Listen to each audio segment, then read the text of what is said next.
It's time for connection of the mind, body, and emotions. Welcome to a place where you can unplug, tune in, and create. It's time for Conjuring the Human Spirit with your hosts, Allison Parr-Plasha and Sean McGuire Meeks. You're invited. Let's begin. Hello, everyone, and welcome back to Conjuring the Human Spirit. My name is Sean McGuire Meeks, and I'm sitting here with my co-host, Allison Parr-Plasha. Welcome, everybody, to the beautiful farm. It's a gorgeous day here, hot in Georgia, but I am being greeted with a plethora of birds outside the window. My view is gorgeous, and hopefully one day you can see the same view and experience bounty that I'm experiencing as we are engaging in these episodes. As we're conjuring the human spirit. So, nothing conjures the spirit more than storytelling, I think. There are good storytellers and bad storytellers and everything in between. So when I say the word storytelling, what does that conjure up in you, Allison? Well, I think historically, I'm that person in the category of I'm not a good storyteller. But as we're doing these episodes and we're diving more deeply into the idea of storytelling, I just think stories are powerful. And I think by asking powerful questions and being curious, we can actually invite somebody to be more elaborate with the stories. But I believe it's like we all have a story and we need to tell our story. And I know the vehicles that we offer through our work really gives people permission to start to tell their stories and to ask the right questions so that they can, I think storytelling can heal. There's just so much to it. What about you? Oh, I got so much around I storytelling. know, I can't wait to hear. I hope I can think about it all in this episode. But, it is the essence of who we are as human beings. The spirit of us, our storytellers. Was just less than 150 years ago, we were sitting around a fire telling stories. That was the primary reason for us gathering. We didn't have electricity. We didn't have any of those things. I mean, maybe 150 years. I don't know my timeline. But just imagine it was in the human history, it wasn't that long ago. Back in the day. Back in the day, I was watching the series on television called The Gilded Age. And so that was in the turn of the century, and they were celebrating the arrival of electricity. And they all gathered in the town square and had this big celebration of these big buildings in downtown being lit up for the first time. And it was everyone stood there in awe as if something miraculous had happened. And in that shifted everything. As we evolve as a human species, it shifts everything. Because before that, they were sitting around the radio, but before that, we were sitting around a fire and staring at the night sky. I mean, I am baffled by the depth of knowledge and the storytelling around that. Looks like a Big Dipper. Yes. That looks like Capricorn. That looks like these are all stories because this is what we were doing. We weren't on Facebook scrolling. Yeah, and people couldn't read, they couldn't write, and so much information was passed down through stories. Yeah, stories around from generation to generation. Mm-hmm. A friend of mine the other day sent me this video clip of this woman who was talking to artificial intelligence on her phone, asking some existential questions around the meaning of what Jesus meant and the meaning of life, how to show up in the world, how the systems of power are modifying our behavior and how they don't want us to understand the truth and all of those sorts of things. I was reminded of just in that moment, like who was telling the story and who was it? Mm-hmm. It was AI.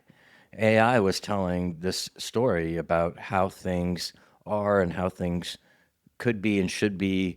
And in response to that, having received that story that this AI was telling, I was reminded of how we as human beings really tell historically in our being, told stories to one another. So it was the grandfather told the story, tell stories about how the land works, just even these intriguing stories. You know that one story about the two wolves? Have you ever heard that story? I don't think so.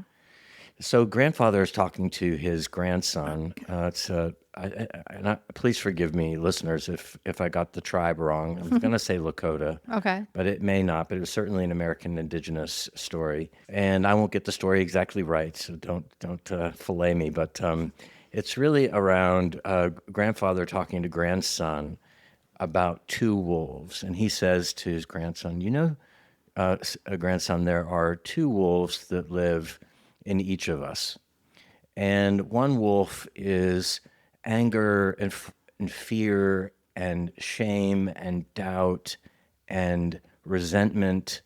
And it is fighting with another wolf inside of us that is love and connection and inclusion and all the things that are good. And so there's a battle inside of us between these two wolves. And the grandson says to the grandfather, well, which wolf wins? Like, how do we know which wolf wins? And grandfather says, the one you feed. I love that. And so it's those simple stories that yet are so profound, even in today's world, where I'm guilty of being trapped by a headline, that is fear-based and Yes. shame-based and separation-based and all of that. And in engaging in that and listening to it and being part of, I'm feeding that wolf. Yeah, I once saw something I really loved it about just diet goes way beyond food. It's what we ingest, like you're talking about. Like, is it the news or is it social media or certain people or certain things we engage in, certain books that we are reading? It's diet. And it's like, is this healthy? Is this expansive? Is this nutritious? Is this nourishing or not? So, yeah.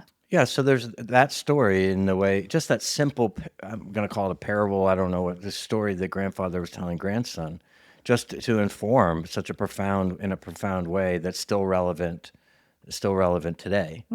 And then there's stories that we don't tell, that are stories that are happening only in our own mind. And that they're our own dream, a story of who we are, what we want, what we've been through. Maybe we tell the story that we're a victim in our life, and that's a recurring theme. We're a victim. We're never good enough. We're not going to be good enough. This story that again is, I call it, it's like a resentment because it's something that just plays over and over and over. Yeah, there's that kind of story. It's also like we've been alluding to, just we're meaning making machines as humans. So it's like there's a beginning of the story, and if there's an end, if there's not an end, we make it up. And so, but a lot of us like keep it in the head, but we are constantly making up stories. It could be we're checking out at the grocery store and we're watching like a parent maybe be harsh with their kid, and then the cashier interrupts us and they get checked out, we don't see him again, but like in our head we complete the story. We might be like, wow, that mom was abusive, or wow, that mom reminded me of my mom, or wow, she must be having a tough day, but somehow we make up the end of the story. But it's so unconscious and it's so quick. Sometimes we're not even aware we're doing that. But yeah, so there's all these stories, right? There's these informative, educational stories, but there's these stories that we make up that sometimes are in service of, towards love, and sometimes not. They create division. Yeah, and so what do we want to win? Which wolf do we want to win, and which wolf are we feeding? I'm reminded of the idea that our thoughts become things. And so primarily with these stories that we have in our own head, we're further perpetuating whatever that story is. It could be a story, I'm successful, I'm awesome, I'm, whatever, which further is propelling you in that direction. Dr. Joe Dispenza says neurons that fire together wire together. So as we're thinking about these things, they create these neural networks in our brain, and they're paths that become well-worn paths. And in my work, I call them deer paths, because when you're walking in the woods, you can see where the deer are walking, and one deer has, informs the other deer where the path is. And so, in order for us to stop the storytelling in our brain of things that no longer serve us, we have to change the story and start telling another story. And so, but in doing that, we walk through the brush. We have to walk through the woods, through the prickers, through all the things where no one has walked before, to create a new deer path to this place where we want to be, tell a new story about who we are and where we want to go. And then what happens is that old deer path just kind of grows over itself because the neurons aren't firing and wiring together anymore. They're firing and wiring in a new way. Yeah, like a new narrative. Yeah, and I think it's like, and that's where like having a witness and telling our story, because it's powerful. I know with like the magic of listening, being initially a therapist and now a life coach, is that so many people have profound real stories. They're not making them up from part one of their life, or sometimes part two, that they're carrying around. And there's something about having a loving, non-judgmental witness holding the space for people. There can be so much healing to telling that real story that oftentimes is never been expressed in the past. It reminds me of the 12-step work again, where we talk about step 4 and step 5. Step 4 is made a searching and fearless moral inventory of ourselves. And this is really kind of going over our entire life from when we're a little person until this moment and telling the stories about the things that wounded us, the things that have caused resentment, anger, fear, shame, and writing it down and telling that story so that these things no longer linger, or at least the intent is to write them down so that we can release them. And then once we get this picture of of that story written with our hand, not typed, I like to write it out. And then we go to step 5, which is admitted to God, to ourself, and to another human being, the exact nature of the story. Yeah. And it's that in and of itself is storytelling, to be witnessed in the story, telling what this was about, how it affected me, and all of that, with the intention of never telling the story again. So that when you've done that step 4 and written it out, and now you've told it, like if I'm working with someone and we're doing this work, then we take that story and we put it in the fire and burn it up. And that's a freedom piece because it really allows that story to be given back to the universe. And so when I find myself thinking about something that I had written in that 4 or 5 and written in 4, said in 5, I can say, you know what? I don't have to tell that story anymore. Yeah.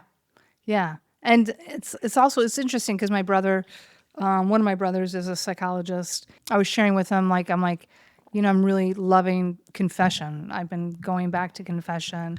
And he's like, I wonder what is more helpful for people, confession or therapy? Because there's something about just having that loving, because my experience actually going back to confession, which was not my experience when I was little, but it was it's very loving and non-shaming.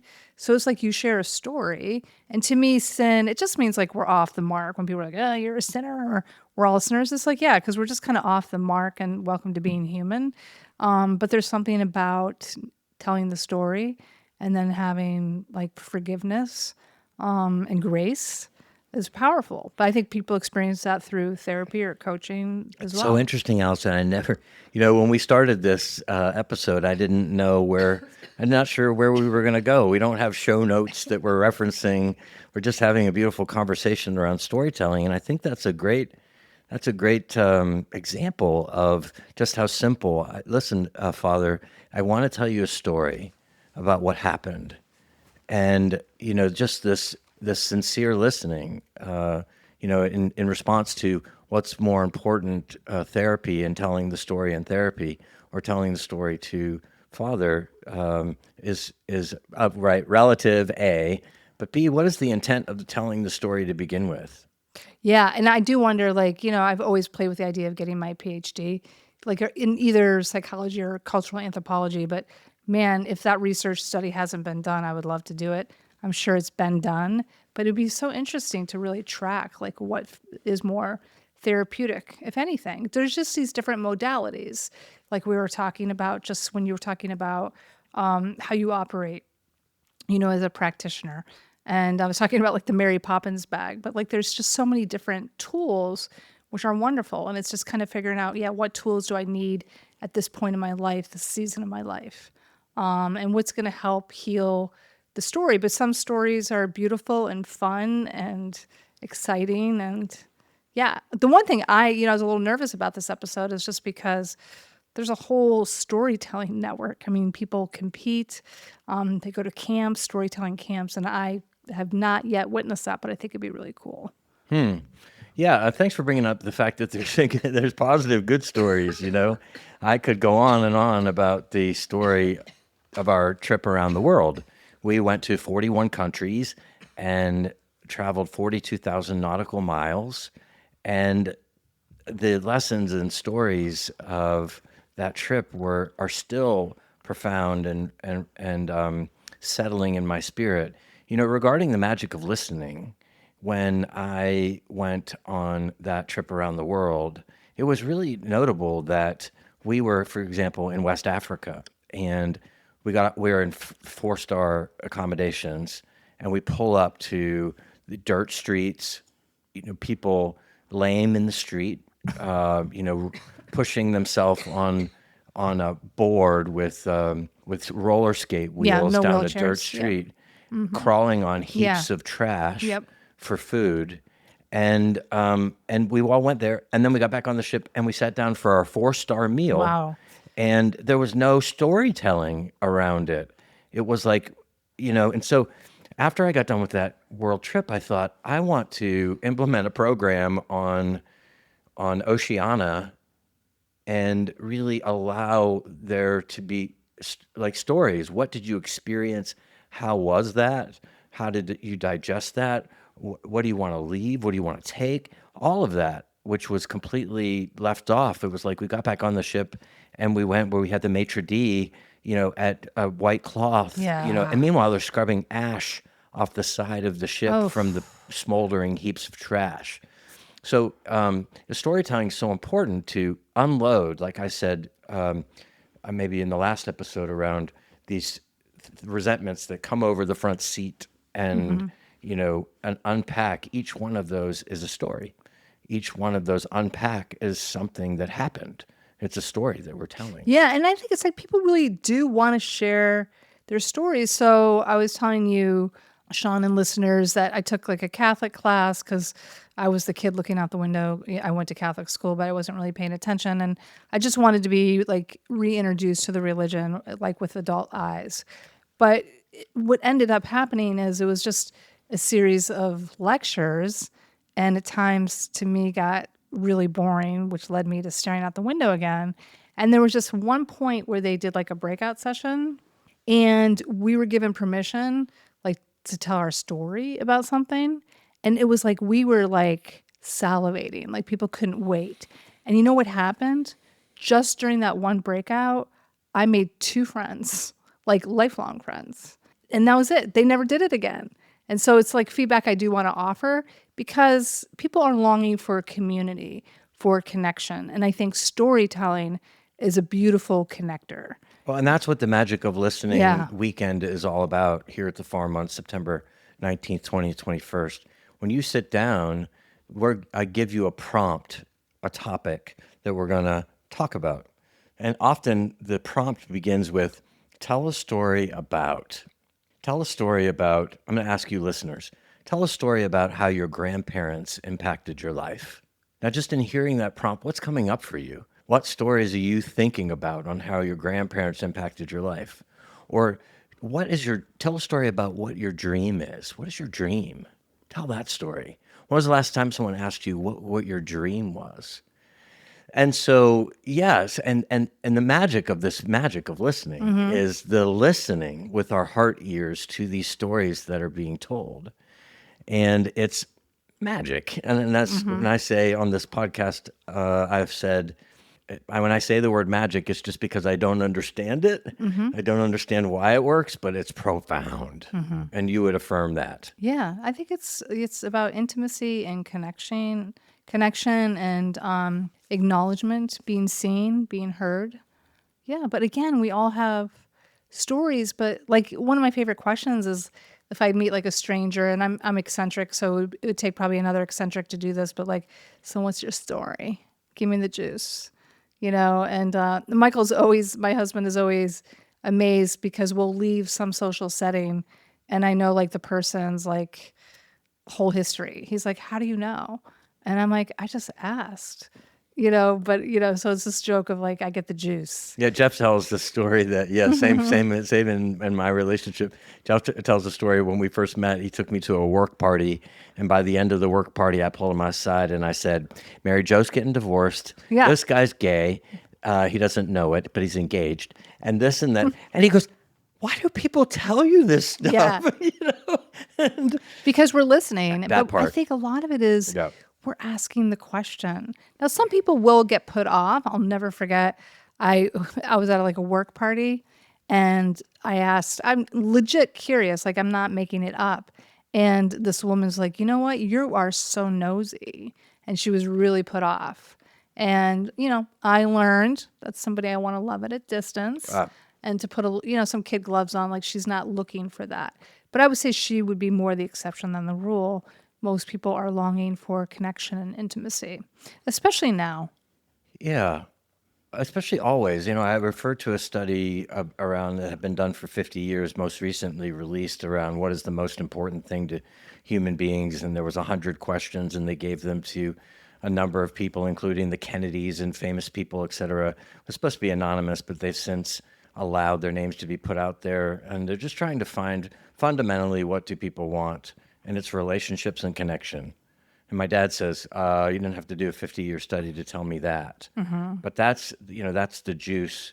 That's the juice around what we long for. Yeah. We're not meant to be isolated. We're No. not wired that way. No. And yet we're more isolated now than we ever have been Yeah, exactly. in human history. Yeah. And more connected than we ever have been. So it's crazy. I know. Like I don't paradox. see my neighbors. And we live close. Well, you're knocking on my neighbor's doors, I know, right? asking And about I a do, dog. by the way, I do knock on their doors. Like if I bake something or come across something, and they're always so grateful. But yeah, I know I do knock on your neighbor's doors. Can I tell a story about a story? Of course. Yeah. Ooh. So tell. when I was in New Mexico doing the fasting in the wilderness, we had base camp in Cochiti Lake, New Mexico. And then from there, we went to, well, actually it was where we were camping, and we were to go to base camp. And it was an hour drive, and there was a woman driving, and there were several people driving, and there were 4 people in our car. And the woman who was driving, she said, divided however much time it was to get to base camp, and she wanted everyone to tell a story that they want to leave on the mountain. But tell the story in first person about you that you want to leave on the mountain. So it was like, there was a guy, his name was Sean, and he this and he that. It was interesting in the way that they wanted you to say, even tell the story. What story do you, because there are stories that we never want to tell again. There's no service in it. Of course, science proves that it doesn't matter whether we're experiencing trauma or joy or happiness or whatever. If we're experiencing it, we feel it. But if we tell the story again, we feel the same emotion as if it's happening again. And so, when you're fasting in the wilderness for 5 days by yourself with only 5 gallons of water, a tarp, and a 100-foot rope, that's it, by yourself. You got some stuff you want to let go of. Yeah. I can assure you, You come face to face with that. I did it for 3 days, not 5, but yes. And so there was a lot of good stories, and I've thought about that. What was the story that I told that I never wanted to tell again? And I have found over the years that I've told that story again, not as a victim anymore, but as in service of someone else. I like that. Yeah. one of the things that's fascinating to me is I did a yoga teacher training, and I tried on being a yoga teacher for like a semester. And then I'm like, I don't want to do this. But it's profound when you're teaching yoga. There's like a sacred space. There's a slowing down, but like our bodies are storytellers, so that's fascinating. Like Isn't there a that book? What is that called? Body Keeps a Score. Oh, that. But like when you look at somebody's body, they could be very thin and then carry a lot of extra weight around their belly. There's a story behind that. They could have extra weight on their shoulders, or they're very bulky, or they're very muscular, or they're very underweight. But our bodies are constantly telling stories. They're storytellers. Interesting. Yeah, great. That's great. I don't know. I read or heard that you can tell a lot about what a person really believes and what their story is by what they have on their walls in their house.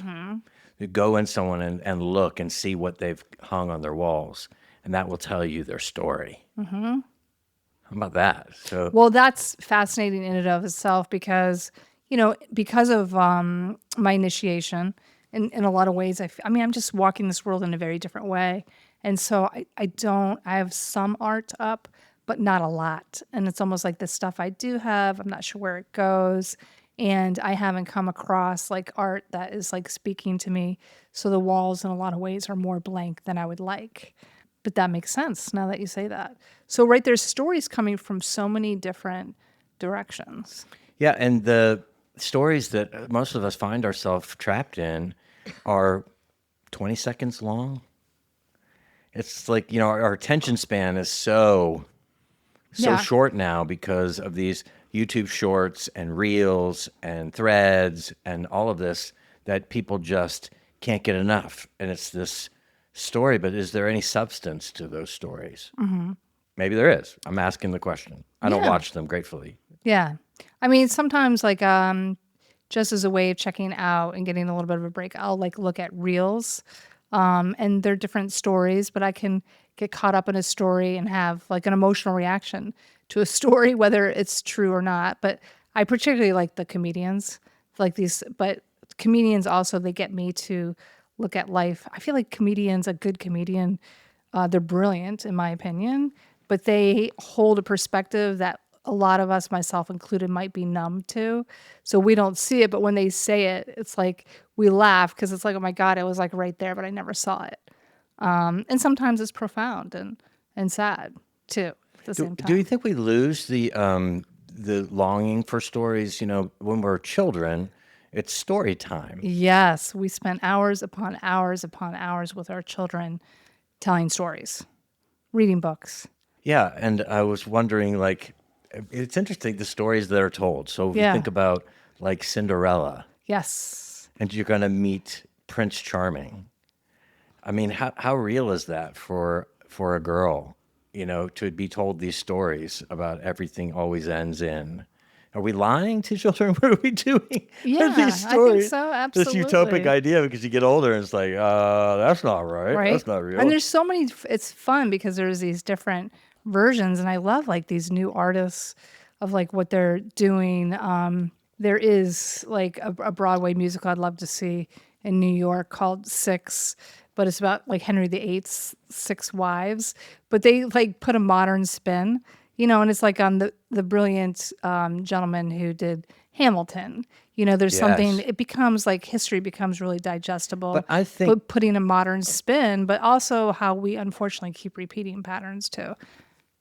Yeah, and at the same time, I think those stories that are so resonant are what is conjuring the human spirit. These are the ones that you think about Wicked, most recently in movie form, but this story, the beautiful story that we can all relate to of being the different one. Yeah. Of being accepted by and being embraced by, and also, our differences and how special they are. These human stories that Yeah. really conjure and resonate with the human spirit. Well, and I think there's people who, have studied fairy tales in depth. They have their PhD in studying it, and that we've changed the endings, I think, to make them positive and fairy tale-ish, where they were very disturbing and dark, but too dark for children's ears. So yeah, I think we have, just like in Hamilton and like Six, there people are taking some liberties and shifting things, but I'm loving it. I love how they spin the stories and these different perspectives. You and I, by the way, we could have a storyteller in here right now. They tell us a story, and then you and I hear something very different. Oh, And we interesting. glom on to something very different. And so, because I think a lot of it is we gravitate towards familiar. So the storyteller is saying something that's familiar to you, not familiar to you. So I'm glomming onto that, vice versa. Yeah, and sometimes the story doesn't even come from me. Can I tell a story about a story? Oh, please. So I have to tell a story about a story. I can't even think of anything. I right was now. in the car. I've told you the story, but I was in the car, not yet a year sober, and I had a sponsee, someone I was helping in the program who had less than 90 days. And he's sitting in my passenger seat, and he is terrified and panicked. And he doesn't think he can do it anymore. He's going to drink. He can't. Da, da, da. And I just wanted to say something. I wanted to tell a story that would soothe him, that would help him. And my spirit, my human spirit, cried out, "Stop, pull over, turn the music up." What? I mean, but it was clear as Yeah. day. So I just put my hand up to him. I pulled over. I cranked the music up, and on the radio was that song Christopher Cross, "Sailing." And after when the song was over, I was prompted to turn the radio down. And when I looked at him, he heard a story. He heard a story in the song, and he said, "Did you hear that?" And I said, "No. What did you hear?" And he said, "The canvas can do miracles. Just you wait and see." And I said, "Okay, what does that mean to you?" Yeah. And he said, "I'm supposed to paint again. This is why I said, "I'm a painter, Sean." I didn't even know he was a painter. Yeah. "I'm a painter, and I'm supposed to paint again. I stopped painting after my lover died of AIDS. I've never painted since, and I'm supposed to paint again." And so it's kind of listening to the spirit of things, not necessarily interrupting with what I think is right or Yes. whatever, but what does the spirit of things really want to be heard? And that's what he heard. And he painted me. It says "One of One" on it, and it was 23 years ago, and it's in the half bath here. So if you come to the farm, you'll see it, and it's "Bird of Paradise." And on the back, he tells the same story. He wrote in his handwriting the same story around what happened. And thank you for loving me, and thank you for reminding me to paint again. And it's "Bird of Paradise." He said, "Now you will always have paradise in your life." And then 2 months later, he was gone. Wow. He was gone. It's profound. I think, what comes up for me as you tell that story is there's something about, like, all of us, if we can just create space for somebody and listen to those inner promptings and not judging ourselves, you know what I mean? Like, just trying to follow those. But there's something just very powerful of just sitting down next to somebody, giving them eye contact and being like, "What's your story?" And see if they'll play with you. But that in and of itself can be tremendously healing. Yeah, put your phones down, and Yeah. eye contact, and as we say in the magic of listening, listen with your heart ears, Yes. as if your heart had ears to their story. If someone wants to tell you something, be with them this week. Be with them. That's the homework, if you're willing. Sit with someone. Put your phone down. Sit with maybe it's your husband, your wife, your children, and set it down and see if you can put ears on your heart and listen with your heart to whatever the spirit of them is trying to say. That, and I would add, like, ask questions. I'm just kind of noticing, as I coach parents or people in relationship, they can do more telling rather than asking. So it's asking, heart, ears, and being curious. Remember, that Latin word means to care. So you're truly, opening yourself up to caring for this human in front of you, whether you know them or not. Yeah, I think it's important. Maybe you learned that in the time when you were asking questions where she said you were so nosy. I Yeah. think too. I think, if you're going to ask a question, I think maybe too, ask it in the beginning. When you tell me the story, what do you want from me? Do you want me to be curious? Do you want me to listen to you? Do you want me to, do you want advice? What are you Yeah. And some looking people, they for? just don't want to tell their story. They're not ready to tell the story, or you're just not the right recipient. It's like, I didn't personalize that with that particular individual. I wasn't like, Oh, oh, no, of course. I was like, she just, I'm not like the right recipient for that, And maybe they just want to be heard or not. or not. So what's your story? Yeah, so with all that said, what story do you want to never tell again? Or what story do you want to tell? Or what story needs to be heard? Or what's the story you want to step into? Oh, yeah, that. What's an exciting story you'd like to step into? Yeah, let's leave it there. What's the story you want to step into? And begin to build that deer path, that neural network in your brain to carry you there to the place where you want to be. Hey, listen, y'all, until next time, we're so glad you joined us. Thank you so much. We really appreciate you showing up. Allison and I are so excited to invite you to the Magic of Listening workshop here at the farm. Woohoo! Yeah, September 19th, 20th, 21st. It's an auspicious time because it is fall equinox. That is a time of letting go, of stepping into this new you that you want.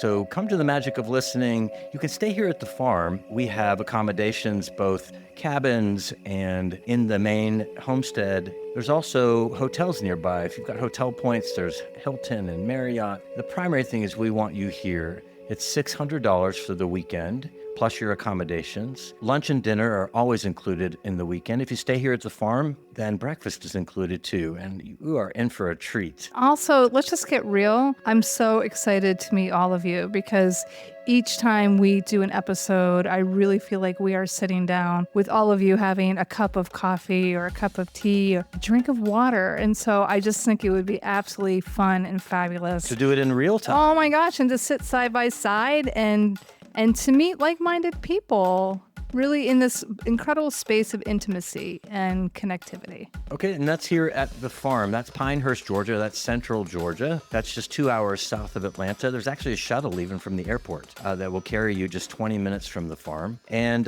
once you get behind the gates, we'll close the gates and you won't go anywhere. You'll be snug as a bug in a rug here with us for the weekend. And it's limited availability, so book now, maximum 12 people. But if there's 13, we'll make room. Mm-hmm. So you're invited. Absolutely. Please join us. Yes. We'll see you in September. Can't wait. Can you feel the excitement around the upcoming Magic of Listening workshop? We have an update for you. We only have 4 spots left, so don't be shy. We want you here. Learn more and go ahead and grab your spot by tapping the quick and easy link in the show notes of this episode. See the farm and get all the details on the Magic of Listening at McGuireLife.com. We can't wait to see you.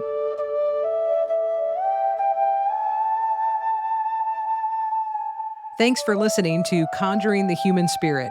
You can connect with us and even make plans to work one-on-one with Sean at McGuireLife.com and with Allison at viespritcoaching.com. That's VIEESPRIT coaching.com, or tap the links provided in the description of this episode. Until next time, remember, you're not alone.